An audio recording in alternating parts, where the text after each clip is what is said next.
Hey everyone, welcome back to the RABT series. Today I have exercise 11, and we're going to go all over different things that I see when it comes to people I work with, maybe examples from myself. Before I go any further, please subscribe, hit that like button down below. Remember, the exercises in the book are very important. Putting pen to paper not only builds frustration tolerance and a sense of showing yourself you're going to sit down and take time dedicated to your OCD and anxiety recovery, but it is good to see your fears written out on paper, especially when there's those taboo fears such as harm, SOCD, trans OCD, HOCD, POCD, etc. And then if you need help, please reach out to Phil at OCDrecovery.com and we can get you in a timely fashion. So exercise 11. Think of a practical problem that you want to solve or a decision you want to make. For examples, how to get a better job, how to win a golf game, how to write a term paper, to live in a strange city. Now, I know a lot of people will hear this and say, that doesn't relate to me, but you have to start small. Starting with the small things is extremely important when it comes to OCD and anxiety recovery. If you have severe trans OCD or gay OCD and you come in here and you only focus on that, you're basically majoring in the minors, as we like to say. It's a phrase we use in the exercise science community. It can be used for anything. Where you don't want to focus on some of the small stuff and build your way up. They go, I want the biggest fear done now. That's not how it works.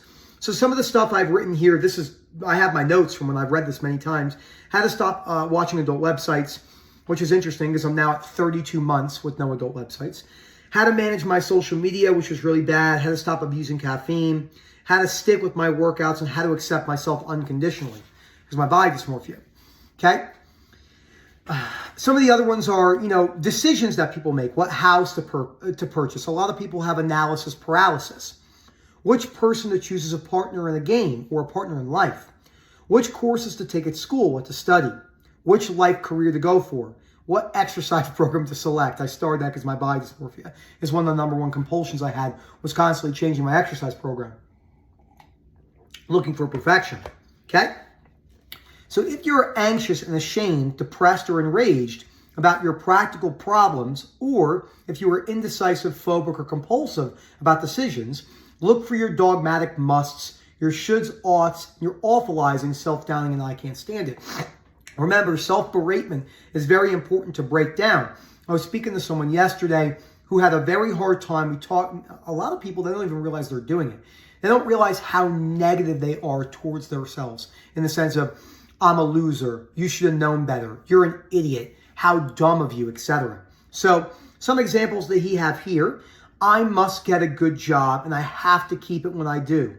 My speech, my presentation, how I interact with people in person, social anxiety must come off marvelously. Remember, some words, I had a speech impediment when I was younger. That's why some words it's hard for me to pronounce. I was tongue-tied. I had to get that. So when I say stuff like marvelously and some other things, it doesn't come out fluidly at times. So that stuff doesn't bother me. It never did. But those are some fears that people have. It would be shameful if people laugh at me. I should have performed this project, this career, etc. better. What a hopeless, rotten person I am, etc., etc. Okay? Now we have some disputing questions. Why must I get a good job? Where is it written that I have to keep that job when I do?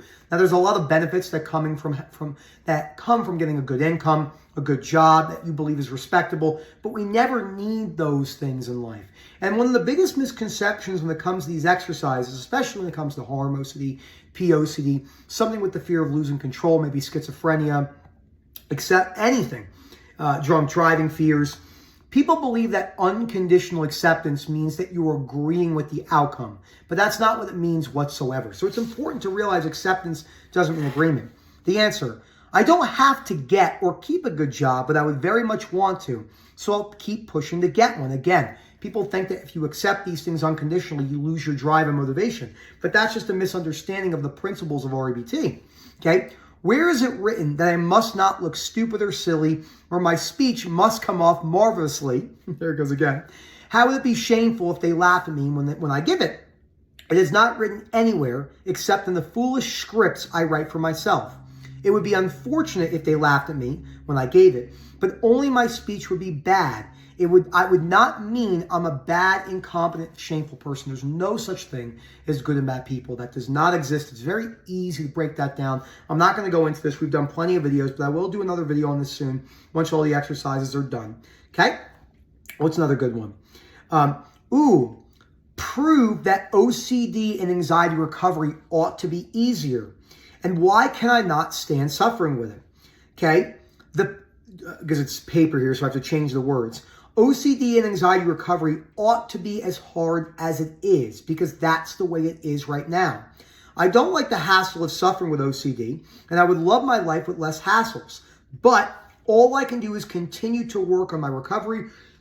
Continue to work on my recovery and putting the work in, etc. Okay? Must I recover from OCD? Even if I put the work in, where is it written that I must recover, that it's owed to me? I clearly am not owed recovery. And if I don't reach recovery, I can still accept my life. And if I actually put the work in and get gypped out of recovery, I can still find a lot of pleasure in life. So this is why it's so important to go through these things, okay? Once you find irrational beliefs that interfere with your solving of your practical problems, trying to recover from OCD and anxiety, from making good decisions, then go back to these original problems and do your best to solve them, not in the OCD and anxiety solving sense, but break them down belief-wise. Remember, OCD is a belief disorder, not a thought disorder. Many people get that wrong. Okay? So write down a good many problem-solving questions such as these. The examples he used: what should I do to get a good job? What steps must I take? What steps must I take next? Can any of my friends help me? How can I get help with my resumes, or how can I get help with certain things in my career? Okay, et cetera, et cetera. And why this is so important is when you have a practical set of solutions, you have to act against those things over and over again. So remember, when you're going through and trying to problem solve, and not in the OCD sense, think about the practical steps you can take towards breaking down your fears and taking actionable steps that correlate with OCD and anxiety recovery. Thank you again. Phil at OCDrecovery.com. Hope to hear from you soon. I do a lot of note taking on my calls, and enjoy the rest of your day.